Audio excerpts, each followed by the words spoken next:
Good morning and welcome to the Open here on BNN Bloomberg. I'm Roger Peterson. Thank you very much for joining us. Let's get to some of the stories we're following for you in the BNN Bloomberg newsroom.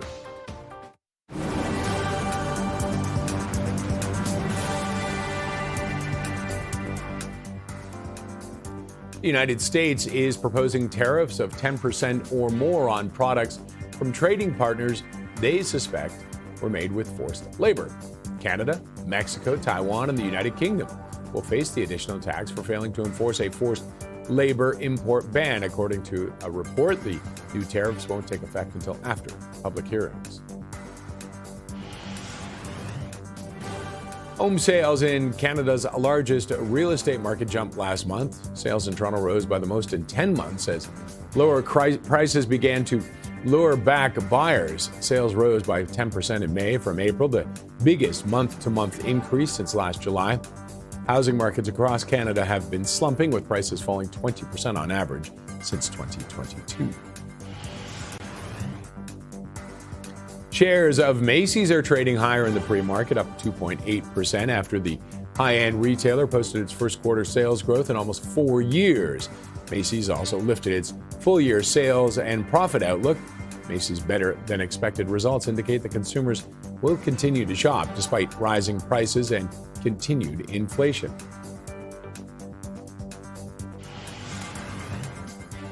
And taking a look at the markets, U.S. futures right now, they are a little bit all over the place. NASDAQ slipping back down to about a wash, up ever so slightly, but well above 30,000. The S&P 500, it's off by a little bit less than a quarter point at 7,600. But again, all this concerns over what's unfolding in the Middle East. TSX yesterday closed above 35,000, record territory, and it was up nicely yesterday, about 1.25%, I believe, led by energy prices right now. Let's take a look at oil and see where it's going today. It's been an up and down kind of week, and right now, WTI is up by about 2.5% and above 96 a barrel. Okay, U.S. markets are seeing some pressure as the U.S.-Iran ceasefire is strained, driving up the price of oil. All this comes as U.S. President Donald Trump announced a new wave of tariffs on 60 countries around the world. Joining us to unscramble all this is Lyle Stein, president of Forvest Global Wealth Management. Lyle, thanks as always for joining us. Good morning, Roger. Just another day in the United States right now. Which one should we talk about first? So we talk about the markets and where they're going. They're all in. They're essentially in record territory right now. Yeah, so markets basically want to go up. There is just this momentum trade. There's a fear of missing out. There's just a sense that, everything is great, and so let's go buy stocks. It kind of reminds me of the days of years gone by when we used to talk about TINA. There is no alternative, and that's kind of the environment we're in. Interest rates are static and low, so money is going into equity markets, and that's what's driving every market, in North America, essentially around the world to new highs. And are the earnings solid enough to justify it? The earnings are great. The first quarter earnings came in much better than expectations. Now, some of that was a GAAP, GAAP, generally accepted accounting principles, that allowed some of the tech companies to see a big bump from their holdings in revaluations of the tech shares that they own. But the reality is, right across the board, earnings have been strong, margins have been good, revenue expectations were beat. It's been a great environment to see earnings. The question is not what happened, though. It's what are you going to do for me going forward?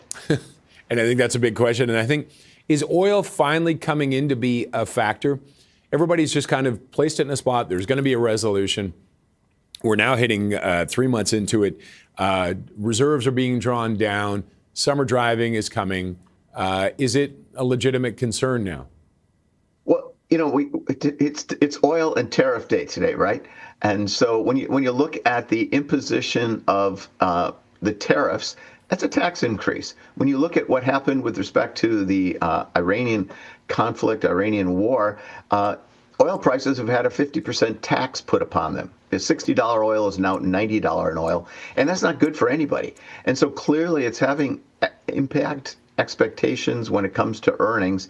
I think as we go through the Q2 earnings reports that'll come out starting, mid-July, it'll be a much different story than what we heard, because I think most people are expecting the war to be resolved, prices to fall back to $60, $70 a barrel, and it's just not happening. And so as that get cooked into people's expectations, I think we could see some dislocation going forward.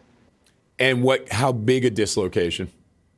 Well, that's the wild card. And, when we look at the global economy today, we're always thinking about the K-shaped paradigm. The fact is that if you have assets, if you have investments, if you've got a job, you're on that upward swing in the K. And frankly, you've been immune from the oil price increase. You've been immune from cost increases generally. But if you are on the downward shape of that K, if you're worried about your job, if you don't have a house, if you don't have investments, it's been a very tough period. And so as we go into the summer, those who need to travel, those who want to fill their car, won't be able to spend. And that's going to have economic implications that I think we haven't really given full thought, because we've discounted the end of the Iranian war. All right. And then you mentioned about tariffs, more tariffs being announced today. They're not going into effect yet. There's going to be, they want to have reviews of it before anything goes forward. What kind of an impact will it have? And is this one that's going to stick, do you think? Well, remember that we lost Trump's first round of tariffs with the Supreme Court decision back early in the first quarter. That was replaced by a 10% across the board tariff that had a limitation that ends in July. And so this 301 tariff that he announced last night is just an extension of the 10% that's on everybody that he was able to do. 301 requires discussions and consultations and what have you. So we'll have to see how it shakes up. But right now, that 10% tariff is being charged. But then there's exceptions. And the question always is, what are the exceptions? Which industries are going to be immune from these tariffs? Because that's important, particularly as we go into an election period. You think of the farmers in the U.S., their diesel prices are higher, their fertilizer prices are higher as a result of the Hormuz tariff. They're not happy. And so you have to think, like, what are the consequences are? And I think as we go through these summer months, the consequences are going to come home to roost. All right. And with all this unfolding, we didn't really get into AI, but what are some of the companies you're looking at that looks like they might hold up through everything that's unfolding right now? Well, this is a tough one, because, it's they go up and down, more than a toilet seat, so to speak. The AI stocks have been the place to be. There's just no question. But now you're starting to see some rotation. I think the big thing in the AI trade, as it's called, is look at NVIDIA. Despite being a $5 trillion behemoth, the stock really hasn't done much since November. There's been a great rotation from shares like NVIDIA into the Microns, the memory makers, or the next chip to come along the line. Broadcom's having a nice run in here because its chips are going to go into phones that are manufactured by, I even forget the name. The playing field changes. But the big question on AI is, are we going to actually see the spending? The Wall Street Journal had an article yesterday that the capital spending plans that have really driven the economy are coming under suspect, because the data center, which has driven all this, they're just not building them fast enough because of capacity issues with respect to generators, because electricity supply. Will this massive amount of spending actually take place? And that'll hit the chip companies as well as it does everybody. So, it's fun. It's great. You got to kind of be there. You talk about FOMO in markets in general. It's in the AI trade. So, we own Google. We think it's well positioned. They raised $80 billion. That's kind of like what Musk is going to raise in SpaceX or Anthropic or OpenAI, and it kind of went out the door easily. Stock was hit only 3%. We own Micron. We like the memory chip trade. We think that's a great space. We also own the Korea ETF to participate in the memory chip play through Samsung and Hynix, which are hard to buy as individual names. So, we're playing memory, I guess, in the AI world today, as well as natural gas. That's been a theme that we've been on for a long time. All right, we have to wrap it up there, Lyle, but thanks as always for joining us. Take care, Roger. Have a good day. Cheers, you too. Lyle Stein, president of Forvest Global Wealth Management. Toronto home sales just saw their biggest monthly increase in 10 months as lower prices and improved affordability appear to be bringing buyers back into the market. We'll dig into the latest numbers next.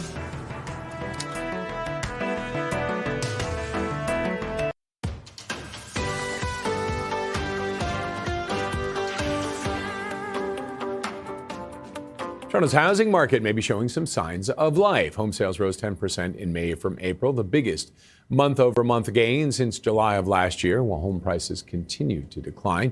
But the question now is whether this marks the start of a sustained recovery or just a seasonal uptick in activity. Joining us now is Jason Mercer, Chief Information Officer at the Toronto Regional Real Estate Board. And Jason, thanks as always for joining us in studio. Always appreciate it. Is this a turnaround? Is this a seasonal uptick? I think, or is it both? Yeah, well, I mean, if you think about our forecast at the beginning of the year, one of the things we were saying, it was going to be somewhat of a year or two halves. We started obviously slow, but as some households in the GTA started to take advantage of the affordability gains that we've seen, both on the back of lower home prices and lower borrowing costs, we have seen more people move into the marketplace. And it's a good point you raised around the seasonality in the market. But even after you adjust for the time of year, seasonal adjustment, we're seeing sales rising over the last few months on a month-over-month basis, and we're also starting to see some support for pricing as well. And so that suggests that tighter market conditions, a little less choice out there for buyers, is starting to have an impact on pricing as well. And is that it? So like it's just tighter? Is that it? Or people? What other reasons might be driving people right now? Well, I think right now, I mean, you are seeing a little bit more activity in the marketplace from a sales perspective, and also listings have dropped off a little bit. And so those two together mean that we've absorbed some of the standing inventory that had really built up over the last couple of years. It's not to say that there's still not quite a bit of choice out there, and the buyers are benefiting from that. But things have tightened up a little bit, especially in comparison to last year. But even what we saw, say, at the beginning of 2026 as well.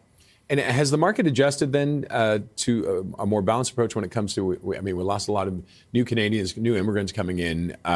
Those numbers have dropped off. So, and they were coming to Toronto or Greater Toronto area. Has the region adjusted to that now too? Yeah, I think the change in the temporary migration policy, really sort of impacted the rental market as well. Because we were seeing very tight rental market conditions, say 2 and 3 years ago. We were seeing double-digit growth in rents, and now you're not seeing that as much. And on top of that, there's a lot of rental inventory as well, and that feeds through into the ownership side of things as well. Because if you have a renter household that was thinking about purchasing a home, but they're on the sidelines, now they have more negotiating power on the rental side of things as well. And so I think that as we move forward, we'll see more first-time buyers moving into the ownership market, but that push hasn't been quite as strong. Okay, and where are there areas within the GTA that are hotter than others, or how's it working? Where are people looking? Yeah, I mean, historically, you've seen some neighborhoods are always tighter than others, even when you're in a bit more of a down market. So certainly those areas that are more focused on traditional single-family homes, where we're just not bringing on that type of stock any longer. You'll see tighter ownership market conditions, regardless of where you are in the cycle. Certainly, if you're looking at moving into the condominium apartment space as a first-time buyer, you're still benefiting from a lot of inventory, and so a lot of negotiating power is still there. Yeah, I wanted to ask about the condo market. How's that doing? Is it enjoying part of that upswing as well? Yeah, I mean, we have seen an uptick in sales, but at the same time, there's still a lot of standing inventory there. And so if you're, say, a renter right now looking at, what I'm paying for rent versus, what I'll pay for a mortgage, and obviously building equity in an investment over time, this is a better time now compared to, say, 2 or 3 years ago in terms of negotiating a good selling price. So you're starting to see some of them move.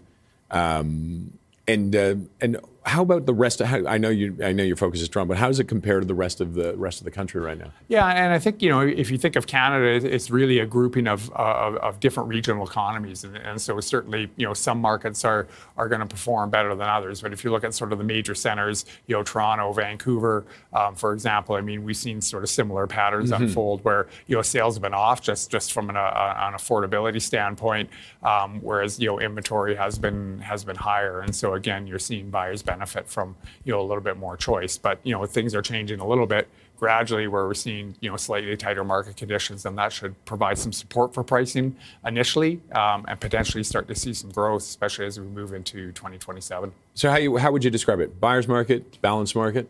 I think right now the marketplace is still favoring buyers. You're still seeing enough inventory that they're able to negotiate on price in most neighborhoods and most segments. But we are starting to see things tighten up, and I think that'll even continue as we move into the second half of this year, especially if we start to see more certainty on the economic front, and whether we're talking about trade-related issues or whether we're talking about geopolitical issues as that relates to oil prices and inflation and what have you. Okay, we have to wrap it up there, Jason. But thank you as always for joining us. Appreciate you coming in. Jason Mercer, Chief Information Officer at the Toronto Regional Real Estate Board. Coming up, aluminum prices surge to a 4-year high as Gulf supply disruptions and shipping delays add pressure. We'll get more on that when we come back.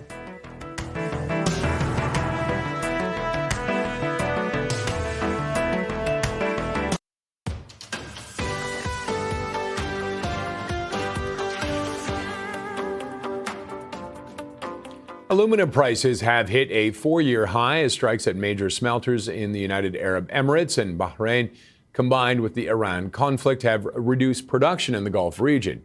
Shipping through the Strait of Hormuz is also being rerouted. For more on this, we sat down earlier with Bart Mellick, Managing Director and Global Head of Commodity Strategy at TD Securities.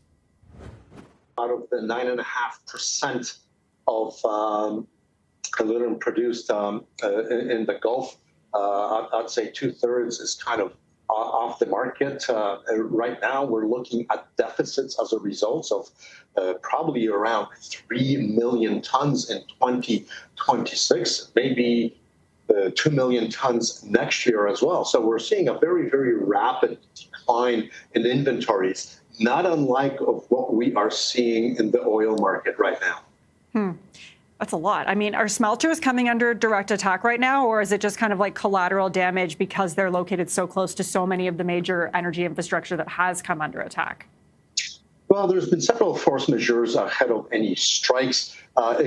Smelters could get shut down because electricity is not flowing, and you might want to, shut it down before there is an emergency shutdown, which would take a very long time to get the smelter back online. But generally speaking, even under benign conditions, if it's a planned shutdown, it'll take 9 to 12 months to reopen a smelter. So, that's one reason, electricity disruptions because of the kinetic strikes in the area. The other one is the Gulf of Hormuz has been effectively shuttered. So a lot of the inputs necessary to make aluminum, let's say bauxite, it may not be flowing in the same amounts you need.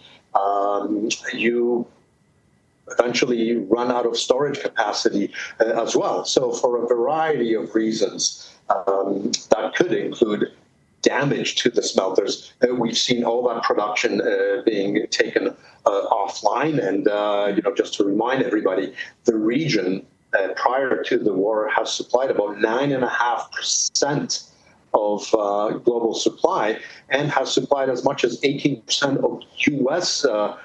Demand. And that's having, a huge impact, not on the LME, but also on the Midwest premiums and other premiums in Europe as well.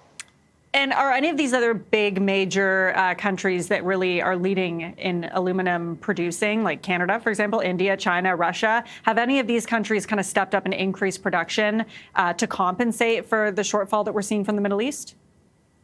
There's been some of that, but in the end, most of them have been producing at capacity because you don't want to keep a smelter idle. Eventually you will maybe speed up new developments. You will maybe open up plants that were shuttered, but that is all going to take a bit of time. So I expect some of that to happen. But as it stands, you are not going to be able to offset the large declines that we've seen in the Middle East. And we will continue to, I think, project very, very substantial deficits this year and next. We don't really see a balanced market until 2028. 2028. Okay. Have we seen, at least in the meantime, like some of these Middle East countries trying to mitigate the impact by using alternate export routes like trucking or rail connections? Is that even a possibility? Oh, I think there is some, but it will in no way make up for what you can ship through the straits. Eventually that could happen. It could happen with oil as well. Other alternate routes can be developed, but again, that will take time, and depending on how long this conflict lasts, if it's over in the next few weeks and things go back to normal and flows restart, you will have maybe less incentives to do that at scale. For now, I think we are in a fixed situation, and we're going to have to deal with it. The risk for aluminum is that once the war ends, you're not going to have a quick rebound in production because just of the technical challenges to reopen these smelters, and we could see demand expectations move higher and prices move over and above where they are today. And in our view, to get it to, let's say, 4,000 level, something material would have to happen on the supply side, or we would have to see big surprises on demand, where we would see demand moving materially above 2% growth rate for it to go any higher. I think we're at the highs at this point. And I guess we'll see. But this is unprecedented. I think every smelter outside of the Middle East is doing quite well with this price outlook. Are further shutdowns possible at this point? Well, look, we're talking the Middle East. We're talking war. If a peace deal does not materialize and we see kinetic attacks again, I guess anything is possible. We simply don't know.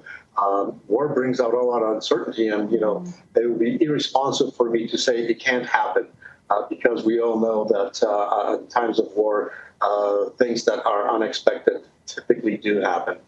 And just to be clear, before we wrap up, like you're saying, you expect normal resumptions to start up again by about 2028. That's if this conflict were to end sometime soon. Is that right? Yes, I think if we see an end to it, you will see production return, inventories reestablish, and we will see more of a balanced market moving into 2028, which is still, this is June, so this is a year and a half and a bit more away from where we are today. That was Bart Malik, Managing Director and Global Head of Commodity Strategy at TD Securities. Opening bells are next.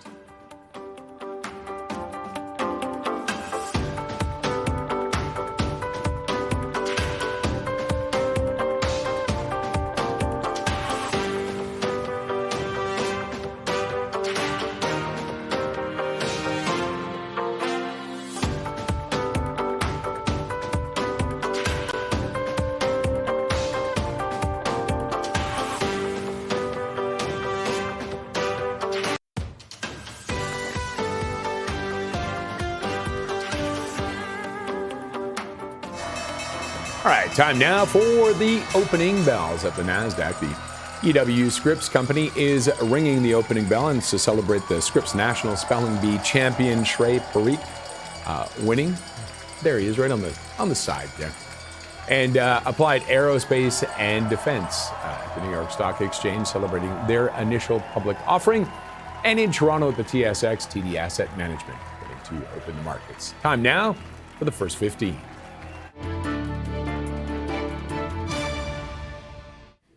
This is BNN Bloomberg, and trading is just getting underway.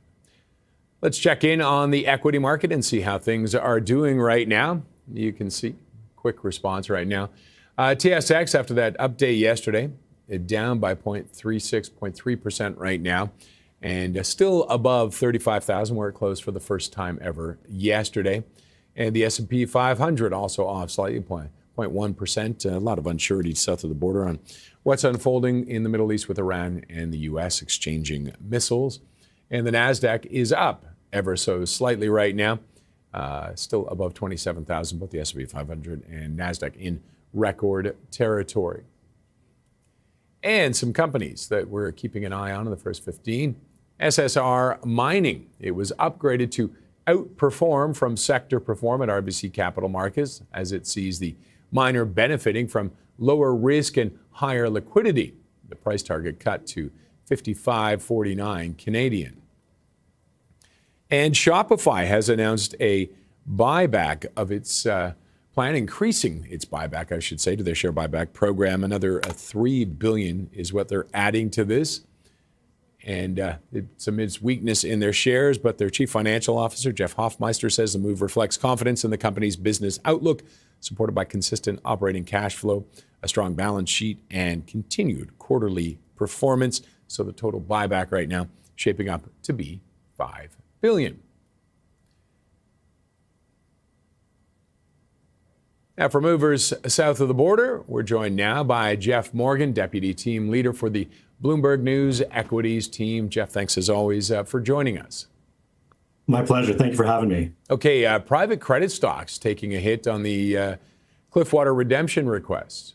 Yeah, private credit stocks, if you look at the worst performers in the S&P 500 so far this morning, and definitely in the pre-market session, it would be a list of these private credit stocks: KKR, Blackstone, Carlyle Group, Blue Owl. All of these are taking a hit. They were down as much as 5% in the pre-market session. Worth watching over the course of the trading day here. Pardon me. So what has happened? We have been talking about private credit, or cracks in the private credit market, for months, and really for a year. There was that comment from J.P. Morgan CEO Jamie Dimon about cockroaches in this market, problems where previously investors hadn't seen them. And what we're seeing right now is there's this big $31 billion Cliffwater private credit fund, which in the second quarter, pardon me, that might have been the first quarter, investors wanted to withdraw 17% of that money, and the company had to put the brakes on it. So they're gating the exits from that fund at 5%. So rather than getting 17% of your money back, you can get 5% of your money back. And that is leading to some continued concerns within the private credit market more generally, and in these other companies that have private credit assets. So, as I said, Blackstone, KKR, Blue Owl, a number of these stocks down so far this morning, and definitely worth watching over the course of the day. Yeah, I'm just looking at one analyst, TD Cowen, Bill Katz, says it wasn't entirely surprising, but it could delay the sector's recovery. And I guess it always makes people nervous, doesn't it? It does. And I think partly we've seen a number of these kind of, if this was the first one, maybe they could brush it off, but this isn't the first problem in this market that we've seen. It's kind of been a rolling and ongoing problem for at least the last year and a half. All right, take another look here at USA Rare Earth. It's jumping on a deal it has with the feds. Yes, that's right. So it is jumping. It's up about 5%, and it's definitely worth watching over the course of the day today. As we have seen a number of cases where the United States, either the Department of Commerce or through other funding vehicles, have tried to take stakes directly in rare earth miners, as the United States is looking to increase its capacity in those rare earth sections of the mining sector, which are really controlled right now out of Asia and specifically out of China. This deal is going to see the company issue a number of shares to the Department of Commerce. And in exchange, the company is looking to kind of ramp up production at a facility in Texas, as well as at some processing facilities in South Carolina and in Oklahoma that would allow more magnets to be made in the U.S. So magnets, one of these areas that the United States wants to really boost its own supply chain for, because it is so critical in all kinds of applications, tech, defense, most particularly. All right, we'll wrap it up there, Jeff, but thanks as always for joining us. Thank you. Jeff Morgan, Deputy Team Leader for the Bloomberg News Equities Team. Coming up, markets have been in record territory since the start of June, fueled by enthusiasm over AI. But is the stage set for a correction? We'll get some insight after this.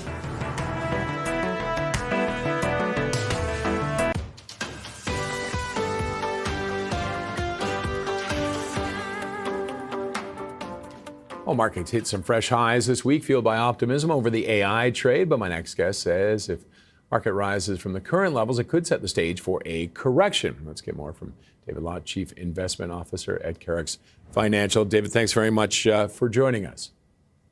Thank you. Is it too much of a good thing? Is that what you're thinking?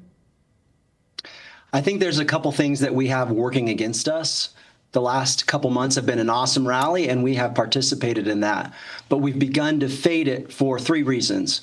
One is, statistically, it's time for us to have some sort of market setback in the 10 to 15% range. Why? Because we're past 12 months into this bull market that started last April. Secondly, I believe the good news, or what's been helping the market as it relates to the war in Iran, is starting to wind down. We've had a lot of good news come out. Now it feels like there's really only downside. Either the war continues unexpectedly, or we get to a finish line and maybe that's a sell the news situation, because now we need to think about, well, what about the price of oil? What about inflation? And lastly, it's a midterm election cycle here in the United States, which is tough for stocks. It wouldn't be surprising to see things like riots in the streets. It feels like that happens every 2 years in the summer. So all of those things combined, I think, sets us up for some sort of temporary setback here in the next few months before the secular AI bull market continues. And is there anyone that kind of stands out as the more likely culprit? I feel like the easiest way to go about it is just looking at the statistical factor. We never know exactly what's going to happen. As you know, the tariff conversation is heating up again today. So there's always something that we don't expect, but that's what makes it exciting. And when we use those statistics to just kind of know, hey, here's what happens, we take other information like great few years in the market and a pretty significant run in the stock market here, even in the short term. And that really gives us an idea of, hey, maybe it's nice to have a little bit of cash and waiting for the market to present those dislocations in prices for us to act. All right, and I mean, you talked about oil. Is that a real possibility? Because we are running, the reserves are running low a little bit, and it still doesn't seem like that there is a resolution in sight to this. I think we even heard Trump mention today that it may be Labor Day before the blockade ends in the Strait. Yeah, as I said, it's hard to see that the news around the war is going to help the market at this point. I think there have been a number of outlets that have mentioned that the longer term fuel cost relative to jet fuel as well as diesel ultimately might be a pretty significant drag. We've heard that from places like JP Morgan, Tom Lee, and others. So I think that is a concern that's not being fully priced in at this point. I don't think oil is going to go to the moon, but just a higher than average oil price is going to weigh on the economy. I even had some work done in my yard, and my landscaper yesterday was complaining about diesel prices. So it's really widespread in terms of its effect in terms of the cost of things. And of course, the pressure is on Kevin Warsh with the Fed. They have their meeting on the 17th. What do you see unfolding there? I think his hands are kind of tied. I don't think we can really come in here and start raising interest rates.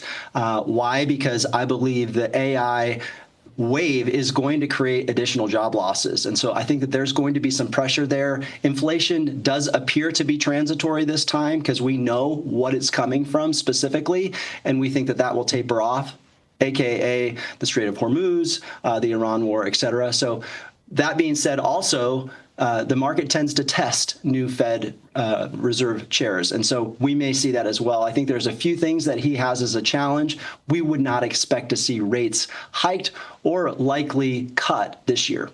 And now you mentioned having some cash. How are you playing all this right now? Yeah, we've been kind of fading this tech rally, specifically this week, just looking at, hey, this feels like a near-term high. When I look at the multiple, the S&P forward, once we hit that 22 times earnings space, it starts to be a challenge, and that's been the case in the last 5 years. Every time we hit that level, it feels like there's a reset. And so, you know, we're getting close, and the upside feels less exciting than the opportunity. And so what we've done is with new cash, we're actually really stretching that out. We're using money market or muni bonds, depending on the client, to leg in over 18 months, just because we think that there's going to be some opportunities here longer term, and we're not in a rush. For clients who are already invested, we have about 10% of our equity allocation in cash, and we're just being patient, earning interest, which we haven't always been able to do, as you know, in money market, and looking for that opportunity again for the market to present the best choice. Because at the end of the day, sector rotation right now is a challenge. Even defensive sectors like utilities are expensive. And so for me, having a little bit of cash is nice. Yeah, we had started to see a rotation out of tech, and it's all gone right back into it, hasn't it? It sure has. But the thing to keep in mind about tech, it's phenomenal story. It's not going to change. But remember that growth stocks that don't pay dividends, are challenged when interest rates are going up or the perception of them going up is high. And so I think that some of those things might begin to create a headwind for those stocks at some point here in the near term. And just on that last statement you said, did you say mini bonds? Is that muni bonds, municipal bonds, tax-free muni bonds. Sorry, okay. Yeah. I was like, mini bonds. That's a new asset class. Is the mini bonds. You can buy them for a day, 2 days, and who knows what happens. Yeah, you go to Disney and, they'll give you a mini and a Mickey bond. Yeah. All right, we have to wrap it up there, David, but thanks very much for joining us. Thank you. David Lott, Chief Investment Officer at Carrick's Financial. Yesterday on Market Call, we were joined by Joe Hegner. He is CIO and co-founder of Asterazoa Capital. He was covering North American equities. His top picks were Rhythm Capital, WW International, and Blue Owl. Now, today on the show, we have David Burrows. He is Chairman and Chief Investment Officer at Barometer Capital Management, and we'll be taking your questions on North American large caps. Just ahead, new U.S. tariffs could hit dozens of countries over allegations of forced labor. We'll get more after the break.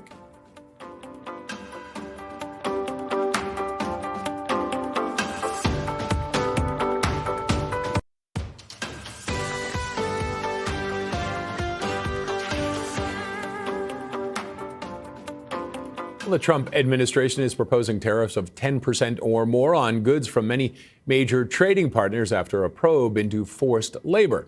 Let's get more on this story with CTV's Rachel Aiello.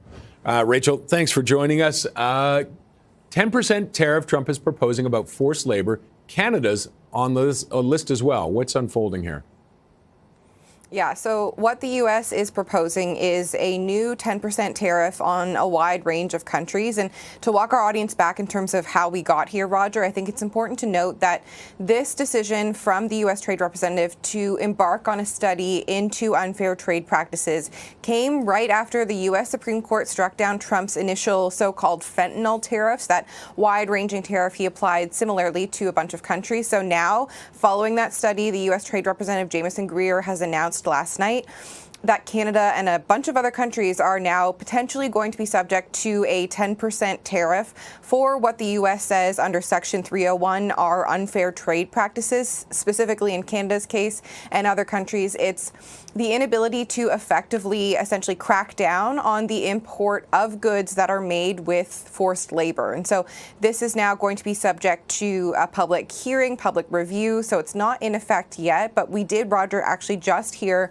from Prime Minister Mark Carney responding to this latest tariff threat from U.S. President Donald Trump. He said essentially, he's not surprised to see this. He was aware that this study from the United States was going on and that Canada shares the U.S.'s concern about forced labor in goods. And he also said something that I thought was pretty interesting, that some of the measures that Canada had in place weren't effective enough, and his government is actually working on legislation to try to do more to address this. All right, and of course, all this unfolding. A lot of the goods that we ship down to the States are protected by CUSMA. That leads us to the next question: where do those talks stand? Yeah, and right to remind me that these proposed tariffs as well, this new 10% forced labor tariff, would also have an exemption for CUSMA goods. So again, another reason I think why the Canadian government said what they said in DC yesterday, which is that Canada wants to renew CUSMA for 16 years. They are looking to revive the trade pact as it is versus embarking on that annual review process. So that was the message that Canada's lead minister on the file, Dominic LeBlanc, shared with Jamieson Greer in Washington yesterday. Broadly, Roger, he said it was a positive meeting. He did note that he raised this forced labor issue, but obviously any pleas to have Canada taken off that list fell on deaf ears because not too long after their meeting wrapped up, Greer came out with this list and Canada's on it. But in the context of the CUSMA talks, of course, the Canadian government's argument is we want a deal that has the smallest tariff on the narrowest basket of goods and the most market access for Canada. So with that being their position, knowing they want to renew CUSMA, that seems to be the stance that Canada is holding going into this. And we know that LeBlanc and Greer are going to have another conversation again next week. All right, Rachel, we'll wrap it up there, but thank you for that update. Thank you. Rachel Aiello from CTV News. Coming up, we'll speak with the former advisor to Justin Trudeau on U.S.-Canada relations about the state of CUSMA negotiations that we were just chatting about. Stay with us.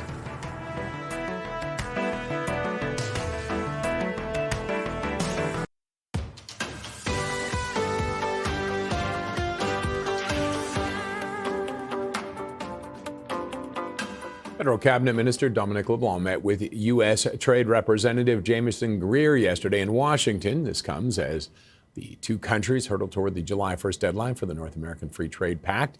That is less than a month away. So here to talk about the meeting, the state of CUSMA as well, is Diamond Essinger, former special advisor to Prime Minister Trudeau on Canada-U.S. relations. Diamond, thanks as always for joining us. Thanks for having me this morning. Was that trip yesterday worth it? I think it was. The government has made very clear all along to the U.S. administration that they're eager and willing to have any conversation at any time that the U.S. is game. And that's what they did yesterday in anticipation of additional follow-ups that will need to happen over the coming weeks ahead of this, long anticipated July 1st deadline, however firm that ends up being. And what do you think of his call, LeBlanc's, that we should have a 16-year deal? We'd like to see it go 16 years. Who's that playing to? Yeah, it's consistent with the commentary that the government of Canada has made all along, which is that CUSMA serves the three countries very well. It is helpful for business and investment stability to have a renewed agreement for the long term, not to get into some sort of annualized cycle, for example, of reconsideration of this agreement. And it plays to, I think, increasing some urgency on the United States to take some action here, with them being the partner that we are most waiting for the willingness to sit down and have proper conversations with, and also to stakeholders across the continent, including business leaders who can hopefully exert some additional pressure on the U.S. administration that will resonate far more than the government of Canada saying that same thing. And with the meeting, should we take something from the fact they got together? I mean, we heard Trump afterwards calling 51st state again. But should we take something of the fact they actually did sit down? Yeah, absolutely. It's very positive that they had that opportunity to interact while brief. It's a little bit awkward, of course, because the U.S. Trade Representative was heading off on a trip internationally that I believe he left for last night or early this morning. He's going to encounter in that trip abroad another Canadian, our Trade Minister, Maninder Sidhu.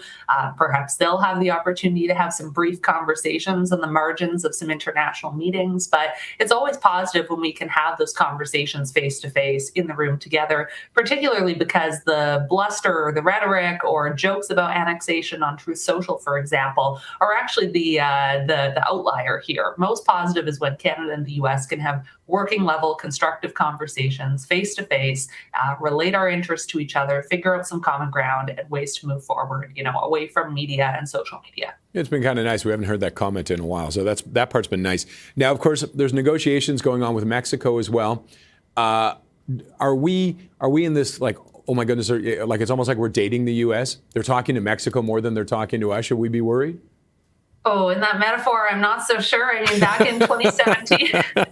Back in 2017 and 2018, this was also the case, actually. We had very formal trilateral renegotiation talks going on in these rounds that took place throughout North America over the course of about 18 months. But at different points, there were actually bilateral conversations that did happen separately between all of the parties, but including the U.S. and Mexico. Those at times seem to be operating on a different track, perhaps faster or with more progress.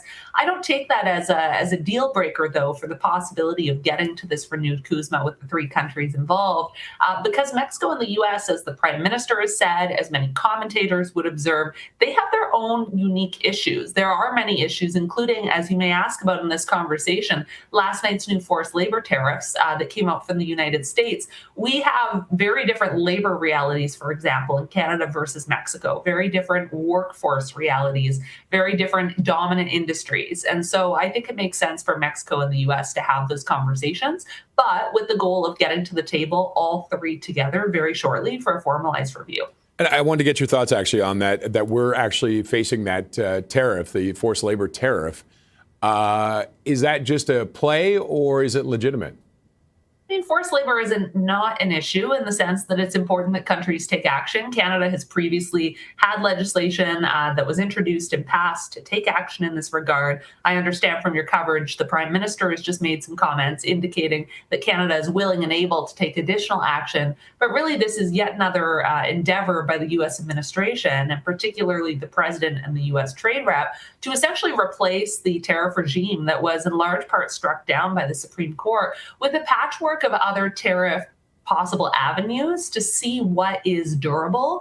They were told essentially that their prior approach was not legal and that they couldn't proceed in that way. And so we've seen a number of other tariff issues come forward in recent days and weeks as they try to replace that with this new set of options. All right, last question. We're almost out of time, but July 1st, carved in stone? No, absolutely not. If you had asked that question a few months ago, perhaps the answer might have been different. We have this deadline that actually is from the agreement itself. It makes reference to July 1st. It's not a deadline that media or stakeholders or government made up independently. It has existed all along.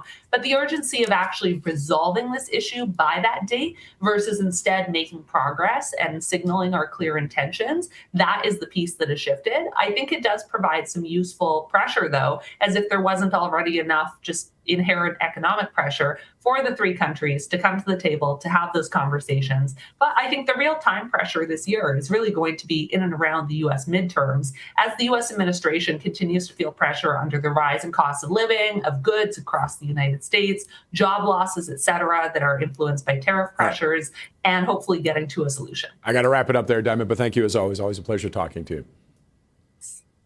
Diamond Eisinger, former special advisor to PM Trudeau on Canada-U.S. relations. Just ahead, we'll check in on the markets and get some ideas for your portfolio with Mark Sebastian, founder of Option Pit and CIO of Carmen Line Capital.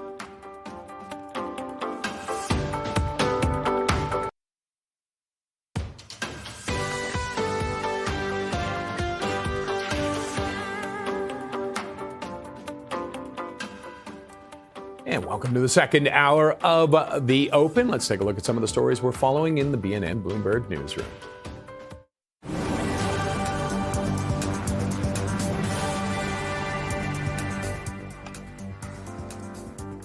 And the United States is proposing tariffs of 10% or more on products from trading partners they suspect were made with forced labor.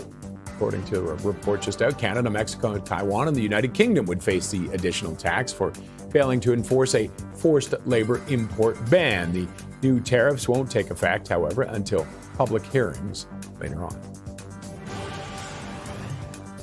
Home sales in Canada's largest real estate market saw an increase last month. Data from Toronto's Real Estate Board shows that sales in the region rose 10% in May compared to the month before. That marks the biggest month-to-month increase since last July. Meanwhile, the average selling price saw a decline of 4.6% year over year. Housing markets across Canada have been slumping, with prices falling 20% on average since 2022.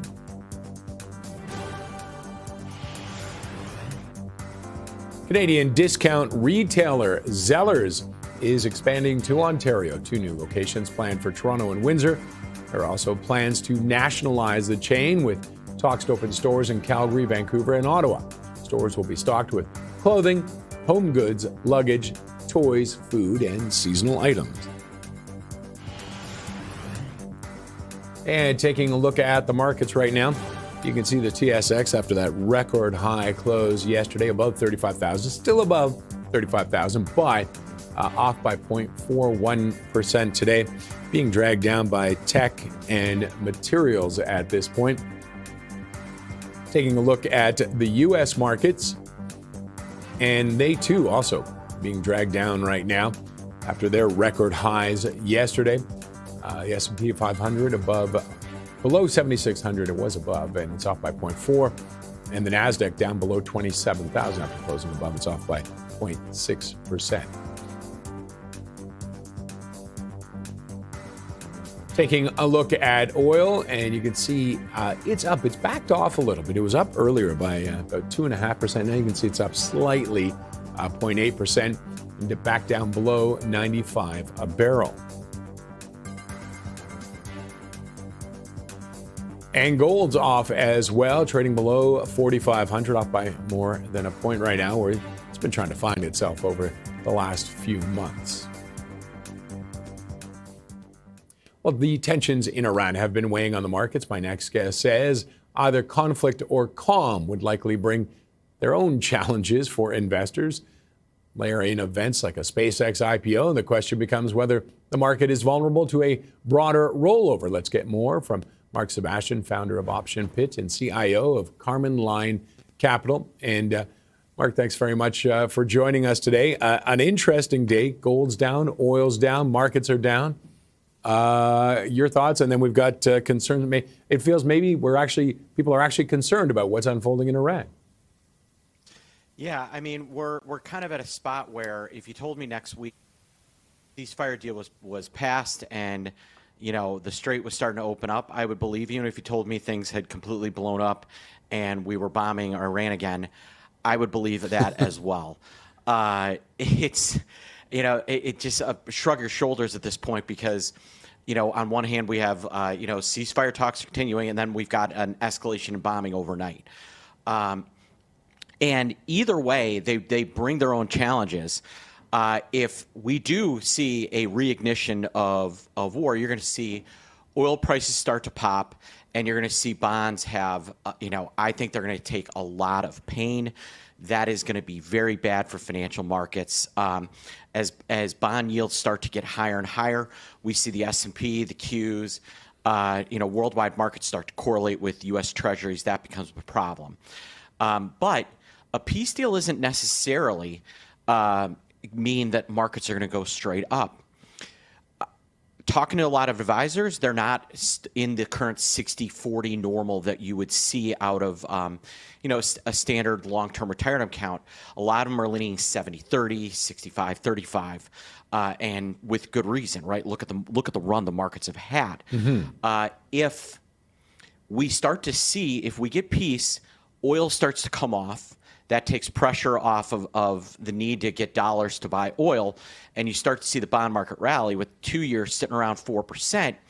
You're going to see financial advisors, hedge funds, asset managers look and say, hey, maybe I should be rebalancing a little bit more toward bonds because it looks like they're going to get a rally. That's actually could put some pressure on stocks. Yet in the SpaceX IPO, which I think a lot of people are excited about, that could become a little bit of a market vampire, kind of sucking all the wind and energy out of the market, except for SpaceX. So you get money moving into bonds and then moving into SpaceX at the same time. You will see softness in space stocks, and that could spill over into the NASDAQ 100 as well. Okay, going back to, let's talk oil first. If this flares up again, the conflict, will we see the reaction of oil? People were talking about 150 a barrel. Will we see that actual reaction? Because they've drawn down the reserves. A lot of places are running low on the reserves now. Could you see that unfolding? I mean, look at the price action over time. It's not like oil's been absolutely tanking on this news. It is very, very hesitant to get a major sell-off. And, in North America, we're not going to see the real pain, but in Europe, in Asia, it becomes a real problem. And you will see WTI back over 100. You'll see a big pop in Brent. And that, again, will put pressure on U.S. Treasuries, which then puts pressure on the stock market. So it's kind of a water effect. You go from oil, you need cash for oil. How do you get cash? You sell bonds. Bond market selling off puts pressure on the stock market rolls over. All right, and talk about a little bit about SpaceX. What if they don't get the interest? I mean, I'm assuming they will, but what if they don't get the interest? What does that tell people? That would tell people that a $1.75 trillion IPO is maybe a little bit rich for our blood right here. When you look at the IPOs that are out there, Anthropic is likely going to IPO over $1 trillion. ChatGPT wants to do OpenAI wants to do something similar. Mm-hmm. It'll maybe make the market rethink their appetite.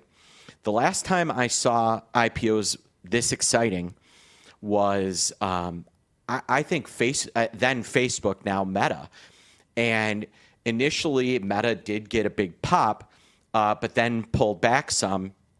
And similar to what we're seeing in space stocks like Lunar, ASTS, Rocket Lab, I could go down the list.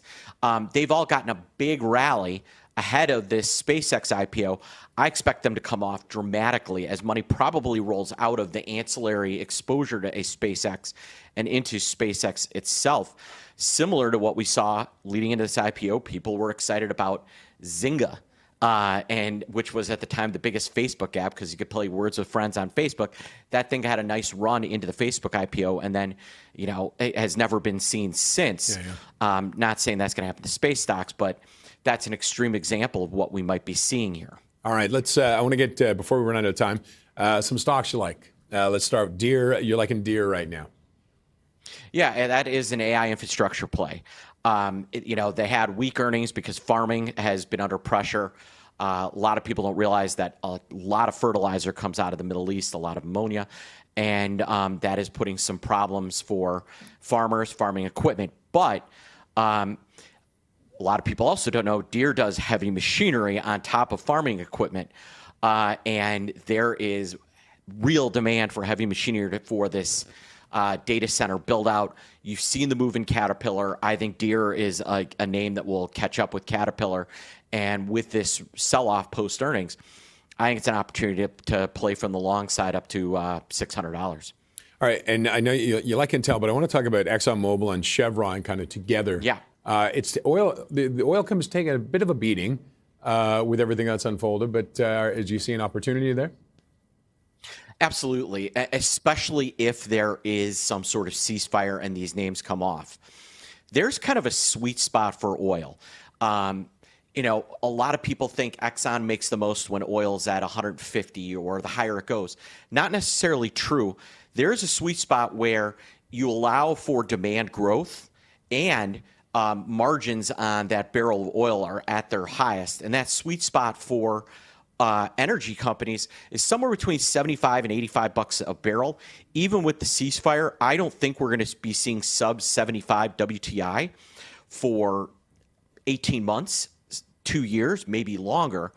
Exxon, Chevron, the full stack energy companies, they are going to make a killing if demand stays where it is or continues to grow, and they're able to sell that oil at about 80 bucks a barrel.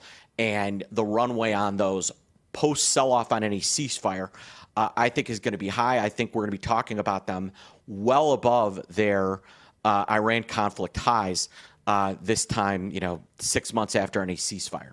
Okay, we have to wrap it up there, Mark, but thanks very much for joining us. Thanks for having me. Mark Sebastian, founder of Option Pit and CIO of Carmen Line Capital. Well, AI was seen as a threat to software profits, but earnings are starting to tell a different story. More on that after the break.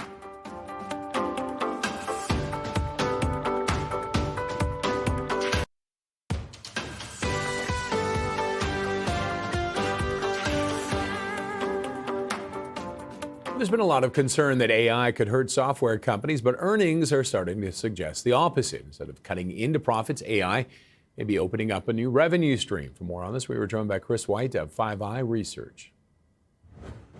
The SaaS apocalypse, and some of those declines were pretty significant and almost outlier events for a lot of those names. And, what we saw was investors really took a fire, ready, aim approach to software companies late last year and into this year.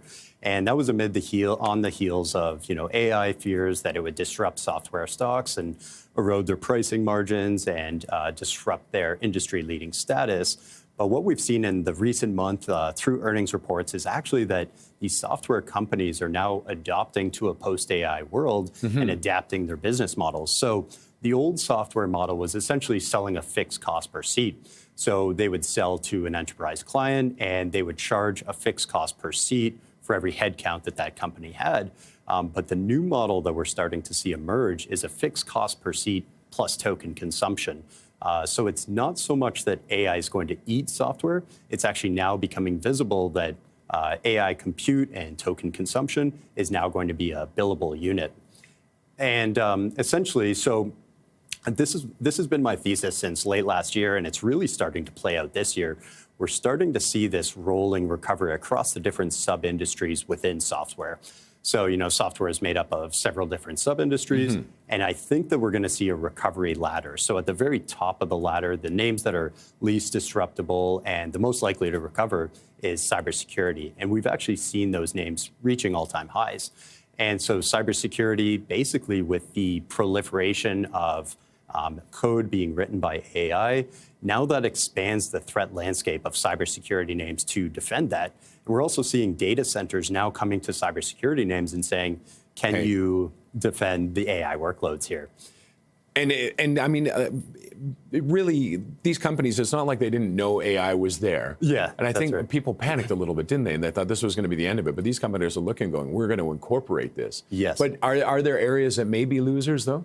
Yeah, I do think so. Yeah. So I think at the bottom of the recovery rung there is essentially the productivity and collaboration software names. So these are names that are, workflow management tools, document tools, anything that's easily vibe coded away by simply an AI software just being able to write some software application. I think that those names are going to struggle the most. We have seen some of those names start to adopt to this new model of fixed cost per seat plus token consumption. But I think that those are the most at risk of disruption. And that's where I would place them at the bottom. And the tokens are interesting. It took me a while because I've started using. I've come to really enjoy AI. Yes, it's a tool still. Yeah. I mean, and it's getting better and better. But the tokens, it took me a while to figure out the tokens, and that is going to become the thing, isn't it, for this industry? Yeah, and it's really fascinating when you look into AI compute and tokens because what we saw is that token compute costs have actually been declining, which makes sense as we scale up AI data centers and cloud compute. But what we're seeing is Jevons paradox play out, which is a concept that as the cost of AI tokens and consumption goes down, all of a sudden we're just going to be using more efficient, more scalable models. So this is what happened with DeepSeek. There were some real fears with DeepSeek last year, but the market quickly realized that if token costs go down significantly because all of a sudden we need less GPUs or networking switches, all of a sudden the dollar amount invested in CapEx stays the same. We'll just buy more hardware, create better AI models, and use a lot more tokens. And is AI following? Does Moore's law exist anymore? Is AI following it, or is it broken that rule? Laws? Yeah, I believe so. Yeah, so it does look like it's following Moore's law and the network effects. And what we're seeing is that because we already had the intranet rails in existence, and everyone had a smartphone and access to a computer and a laptop, and everyone was on the internet, all of a sudden, all we had to do was create a browser or a website for these AI models. And all of a sudden, the adoption rate just spikes instantly because almost everyone's already onboarded in effect. That was Chris White of 5i Research. Coming up, after a brief dip in the price at the pump, the price of gas is rising again. We'll break down the numbers after the break.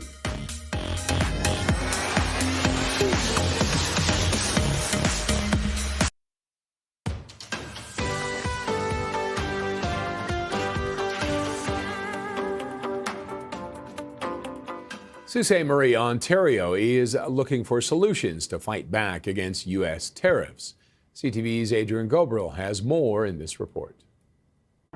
Along the shore of the St. Mary's River sits a northern Ontario city that's been propped up by the steel industry for more than a century. Though in recent months, the foundation of Sault Ste. Marie's economy has been forced to bend, though it hasn't broken just yet. It's bent, and it's bent pretty sharply.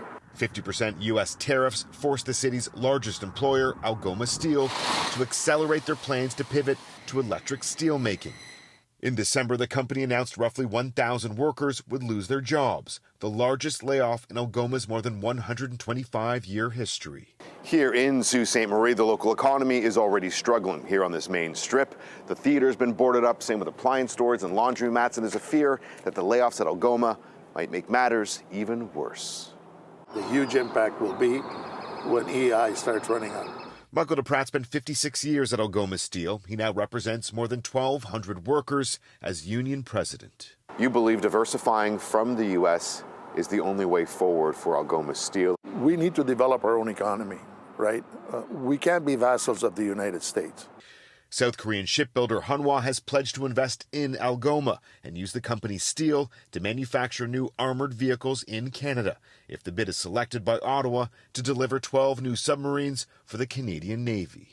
Frankly, we think that the bid that benefits our community is the bid that should be selected. There are other potential bright spots in the Sioux's steel industry. We're fighting back. A joint $300 million public-private investment across town will see Tenaris expand its steel pipe production and add to its 800-person workforce. For Tenaris, it's all about doubling down on domestic production. We are devoting more and more of our domestic production for Canada. So our exposure to the tariffs is going down to the extent that hopefully in a couple of months it will be going almost down to zero. With steely determination, those who call Sault Ste. Marie home are pressing forward. The investments here at Tenaris will create 200 new jobs and hundreds of other spin-off positions over the next 3 years. Good news for a resilient steel city. Adrian Gobriel, CTV News, Sault Ste. Marie. Well, gas prices in Canada are set to climb sharply after a short period of relief. For more on this, let's bring in CTV's Renee Rogers. Renee, thanks very much for joining us. So just how bad is it going to get? Well, put it this way, it's already pretty bad, Roger, in some parts of Canada. Gas prices rose overnight in many provinces, and we did get a bit of a break over the past couple of days, but that break has gone away. I believe we have a chart that we can bring up that's going to show you the prices right across Canada. Nowhere did they rise higher than in Ontario, where some places in the Greater Toronto area saw gases priced by 8 and even 9 cents. But they also are up more modestly in New Brunswick, Quebec, Newfoundland and Labrador, and British Columbia. So what is happening? Well, this is something that we have seen before during the war in Iran. The Strait of Hormuz, of course, has been closed, which everybody knows has led to these higher gas prices. But every so often, we'll hear talk that a deal is imminent. And at that time, what tends to happen is that oil prices tend to go down and then gas prices follow it. That's what we saw. But then there was that talk of a deal being imminent late last week. And then, of course, nothing came of it. Trump went into the Situation Room for 2 hours on Friday, expected to make a final determination on a deal. That didn't happen. And so now we are seeing the prices of oil and gas climb again. And if you are living in the Greater Toronto area, industry expert Dan McTagg, he says that gas prices are expected to rise by 2 or 3 cents in that region by tomorrow. So get gas today if you can, and probably good advice for the rest of Canada as well, as other areas look to see these prices increase in the coming days. All right, so gas up today, and just don't drive for the rest of the year. Summer driving season is coming. Are we going to see this volatility continue into the summer? Hate to say it, Roger, but largely yes. And that is because, again, it all really comes back to the Strait of Hormuz. That's where 20% of the world's energy passes through. Well, a lot of the Gulf countries that produce oil, that's where they ship their oil. Well, a lot of them wound down production quite significantly because they don't have anywhere to ship it right now with the strait being closed. And every industry expert says that you don't just flip on a switch and then suddenly oil's flowing again and it is back up to capacity. No, it takes some time. Not to mention that the strategic oil reserves have been severely depleted by this war. So those are also going to take time by law to refill. So some experts are predicting that this could take months, some even saying years, because, not to even mention all of the damage done to certain oil fields, oil facilities, some, parts to repair those facilities, Roger. Experts say they could take years to even arrive. So looking like, all of that to say, Roger, probably not going to be our cheapest summer when it comes to filling up at the pumps. Far from it, in fact. All right, Renee, thank you for that update. You're welcome. CTV's Renee Rogers. Coming up, Anthropic files for an IPO. We'll break it down with you with Dan Ives from Wedbush after this.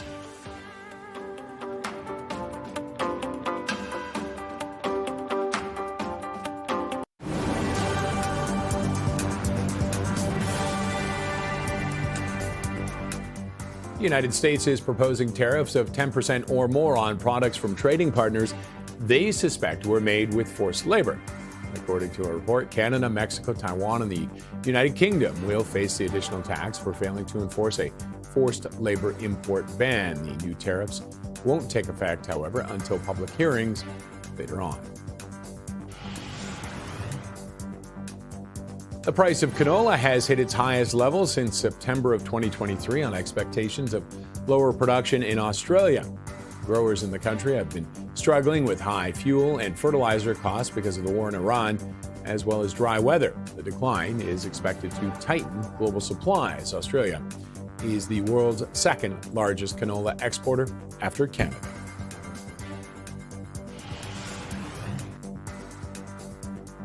And we are tracking shares of Macy's today. The high-end retailer reported growth for the first time in almost 4 years. Profit and revenue beat expectations, while same-store sales rose across all three of its brands. Macy's also lifted its full-year sales and profit outlook. Some analysts note the results indicate that consumers will continue to shop despite rising prices and continued inflation. And taking a quick look at the markets right now, you can see that they are in the red. Looks like the streak may come to an end today, but still, they're in and around record highs. TSX up by 0.44, still above 35,000.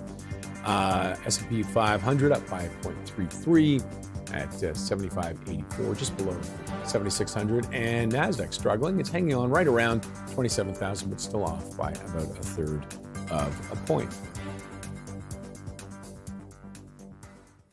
Well, AI giant Anthropic has filed for an initial public offering, edging ahead of its rival, OpenAI.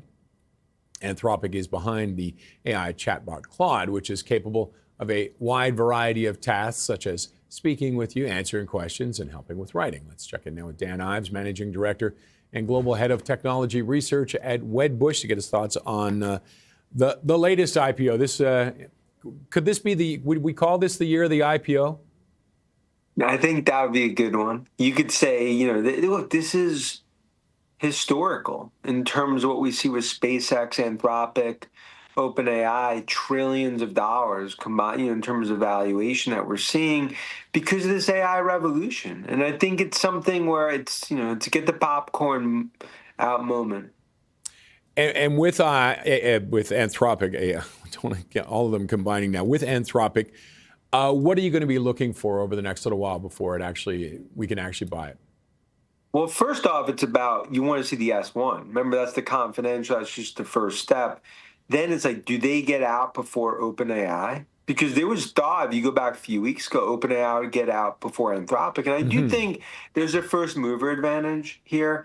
Look, and then it comes down to like the numbers have been, obviously astronomical in terms of the growth. But then it all comes down to valuation. Rubber meets the road. What investors will ultimately value these companies at. And how important is it that they get out ahead of each other? Why does that matter? It's important because you establish a valuation framework. You're first to market with investors on roadshows, basically around the world. And then the second one is judged against you. Now, you could say maybe there is some initial risk in terms of first mover advantage, and whoever goes second can learn from the mistakes of the first. But look, these companies have also, in the private markets, there's been massive price discovery. So it's not like they're going public and investors like, okay, who's Anthropic? And so I think that's the other important thing. A lot of good price discovery, just given you're talking about foundation of AI in the world. And so where do you see Anthropic coming in? I think last I saw they're just under a trillion. Is that a realistic number for it? I mean, look, time will tell, right? I mean, look, it speaks to, when you look at SpaceX, it's with a valuation 1.7, 1.8 trillion. I mean, you're talking about found the hearts and lungs of AI revolution, Anthropic, OpenAI, in a fourth industrial revolution that we're only probably 15% through in terms of the build out. So that's why I think sometimes, like when investors will look at valuation, they'll look at numbers, like it's so expensive on, like what numbers are today, and that we see that across the view of tech stocks over the last few years. But we've talked about in the program, we've talked about a lot. You have to see around corners to where you think growth is going to go. That's how you value growth, free cash flow over the coming years. And now there's always that concern. IPOs don't make you money necessarily, or you buy in early and you take a hit. Do you feel that'll be the case with Anthropic and, well, with all three of them, I guess? We'll bring SpaceX into it. Look, these companies wouldn't be going public if they didn't have the confidence in the multi-year, decade-long sort of build-out. And as someone like myself that's covered tech stocks since, late 90s, look, I think it's one where go back to like Meta IPO at the time, Facebook, go back to Amazon. I could go back to many where at the time there were sort of bumps in the road or whatever, but you have to have a longer term time horizon as well, especially when you're talking about fourth industrial revolution. And when you think about space and you think about, ultimately like the next sort of generation of AI, that's where Anthropic, OpenAI, and of course SpaceX and Musk are going after. And with SpaceX, they're being pretty tight on how they're handling everything. They're taking it from a very confident approach, I guess. Would that be an almost arrogant approach on how they're doing things? Is that a tell? Oh yeah, this is. I mean, if you looked up confidence, I think you'd probably see SpaceX ticker in the dictionary. Yeah, it's highly unusual, right, to come out with ultimately a price and a specific price. But I think it goes back to what we were talking about before. The price discovery in the private markets is there. So it's like when they go public, they're very, there's a lot of transparency in terms of what they see relative to demand and obviously supply in the private markets. And now, so obviously you feel the money's there for the three of them. People are going to have the money set aside for it. Are we going to see more IPOs? And obviously not at this level, but will we see more, do you think, with this? Will this trigger it? Look, I think this is not the end. And we've said the AI party, it started at 9 p.m. It's about 11:30 p.m. Party goes to 4 a.m. Now, look, in the midst of a party, DJ stops playing music, there's glass on the dance floor, cops maybe come to break up for noise violation. But the point is, like, that's where we are. And the bears will watch this party through the windows. Sorry, I'm just having a visual of the party. I've been to those parties, I think, at 3 or 4 a.m. And they're also working together. We're also seeing some of them work together, SpaceX and I believe it was Anthropic. They're working together. What does that mean? What does that tell you? Because they're on the dance floor, right? I mean, no, it just speaks to, like, you're going to see collaboration, tech, space. Look at all the investments you've seen the godfather of AI, Jensen, make, and NVIDIA, AMD, Microsoft. Look, it just goes back to, like, for the first time in 30 years, the U.S. is ahead of China when it comes to tech. You're seeing this all built out. You're going to see a lot more partnerships and collaboration. And the reality is, like, this is still early days of what we view as a multi-year bull market for tech. All right, we got to wrap it up there, Dan, but I'm sure when the lights come on at 4 a.m., you'll be there still dancing. Thanks very much for joining us today. Me. Dan Ives, Manager, Director, and Global Head of Technology Research at Wedbush. Coming up, Hot Picks will zero in on 3 plays in the tanker sector. When we come back.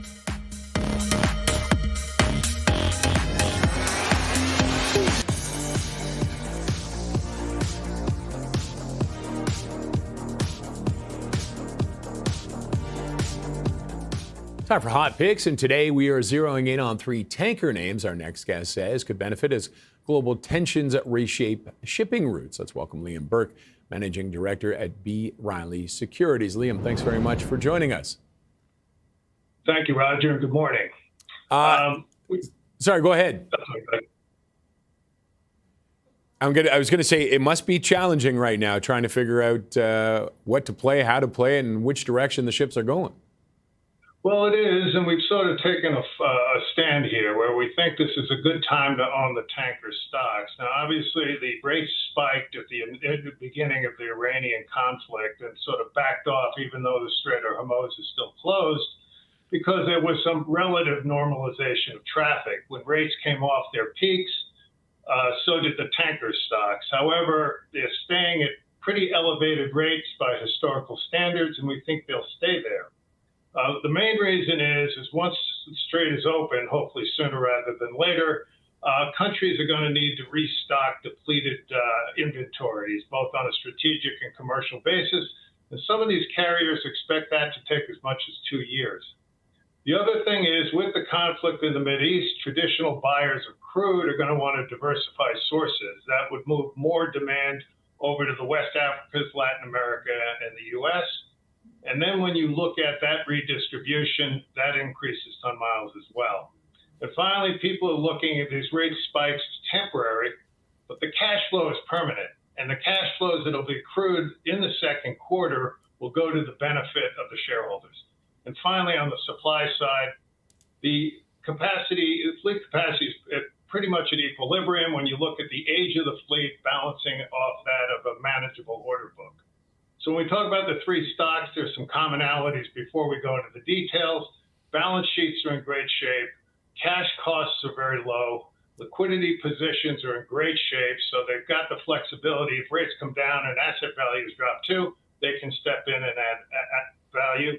And they all have individual policies on returning cash to shareholders. So that's the setup here. All right. So they sound solid to start with. Let's start with Scorpio first. Sure. That's a product tanker play. What product tankers do is they carry refined petroleum products like gasoline and diesel. The Atlantic Basin activity or the shift has kept rates up, but also after the strait opens up, there is a fair amount of capacity, refining capacity bottled up in the Mideast. There's a significant amount of pent-up demand for refined products like naphthalene and jet fuel. Scorpio has the assets in play to be able to deliver that kind of need.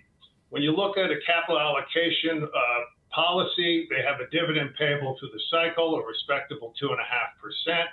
They've been buying back their stock, and they also, their balance sheet is in a net zero debt position. So for a capital-intensive business, they have a very strong balance sheet, to say the least.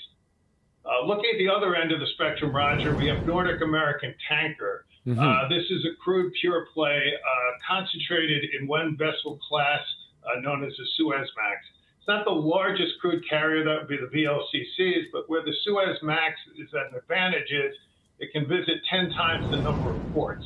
When we go back to our discussion about shifting demand to the Atlantic, to the Latin Americas or the West Africas, that's traditional Suezmax territory.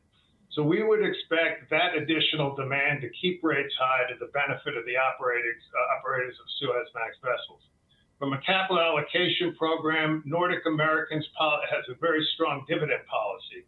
If you just take the trailing four-quarter basis, Nat shares will yield over 10%.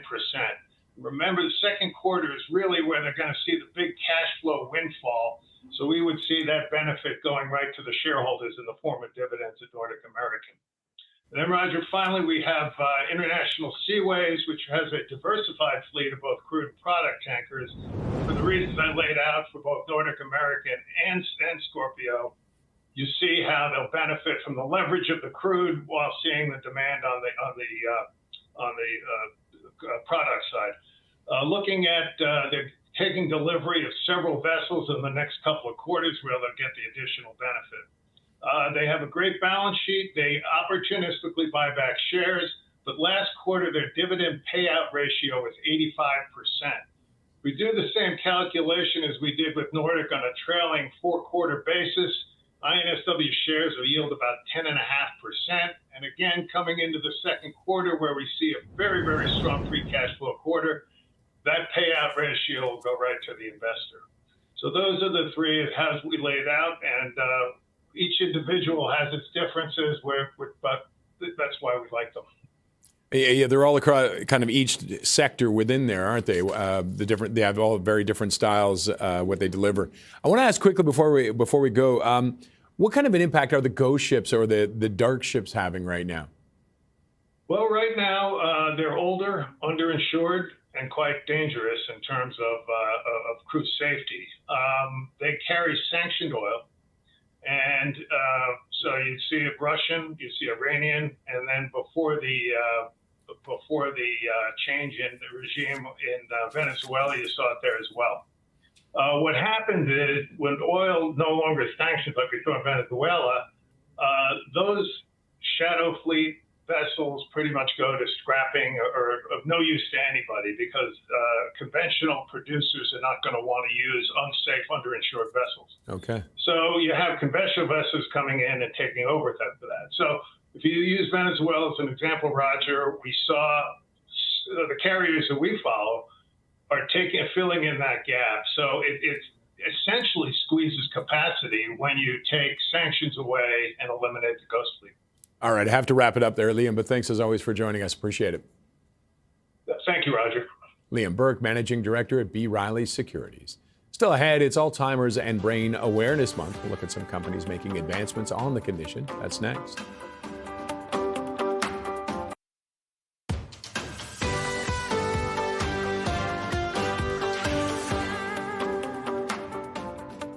It's Alzheimer's and Brain Awareness Month. Earlier, we were joined by Neela White, Senior Portfolio Manager at Blue Wing Advisory Group, who talked about some companies working on the condition.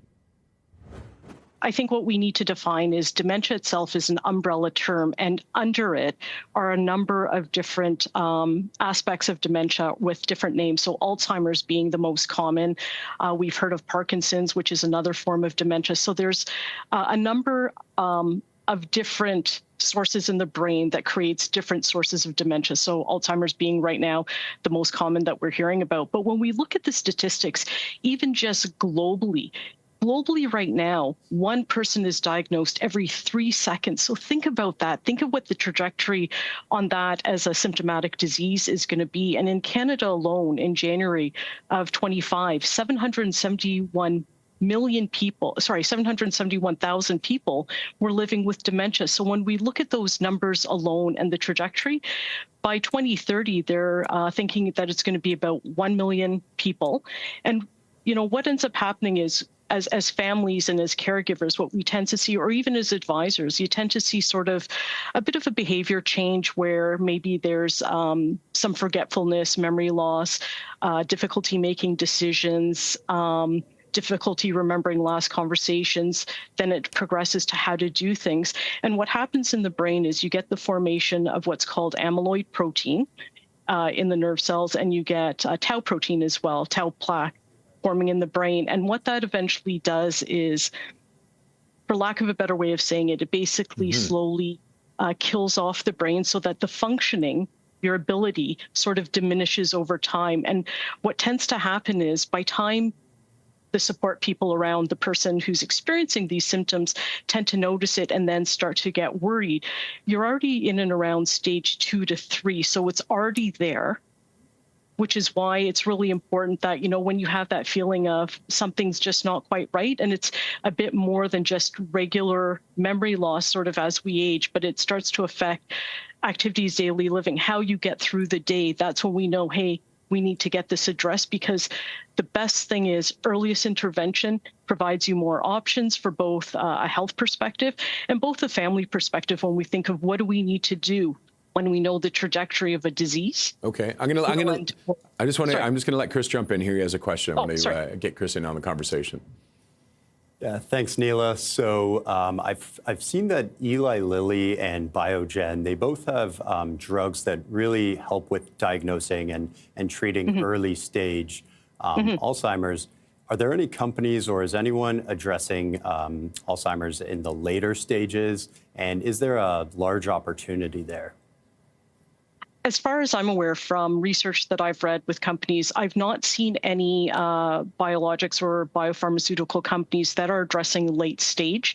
The key always seems to be addressing it early stage, sort of with Biogen, their drug is Leqembi, and what that does is it addresses it in sort of the earlier stage, which is called amyloid beta protofibrils, which is sort of the formation of the plaque before it becomes hardened. So if you think of a cavity, it's sort of, when you go to the dentist and they're scaling, it's sort of the formation like that. So the key is catching it at stage 2 or 3, and that's their drug. And their drug's a little different than Eli Lilly. So it's treat to maintain. You catch it early and you sort of maintain where you are right now, which slows down the cognitive decline, but it doesn't totally diminish it. It doesn't do anything to the tau protein as well.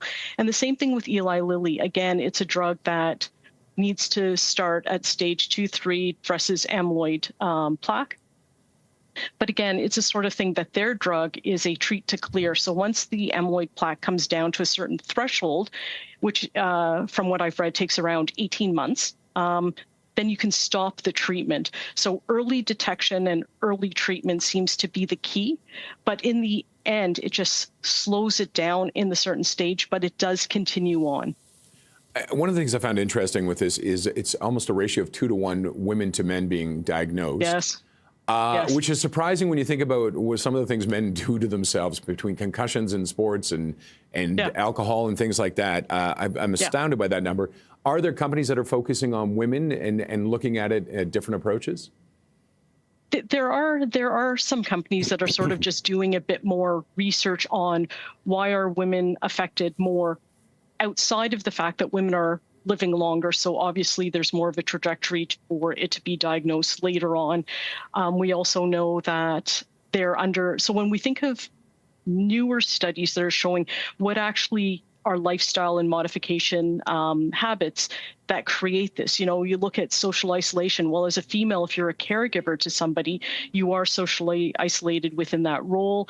If you look at chronic stress, if you look at sleep, so outside of the stuff, abuse to our body, binge drinking, or just anything like that, there are so many other factors that we can put into play that would just help as a female to help with our longevity trajectory.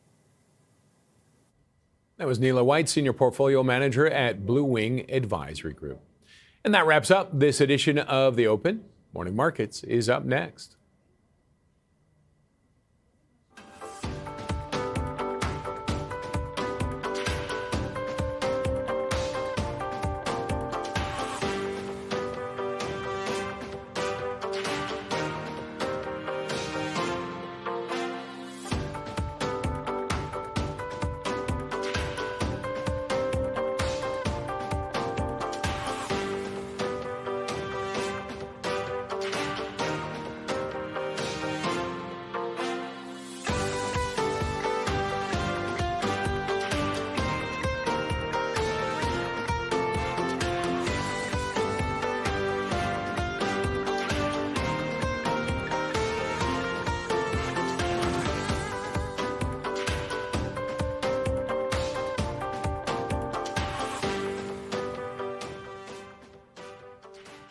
And that was just a little taste of what's going on. Let's take a look at the markets to wrap this up. And first up, join us at 3 p.m. Eastern for Know Your Options with Chris Tom of Moat Financial. Send in your options trading questions now to Know Your Options at bnnbloomberg.ca.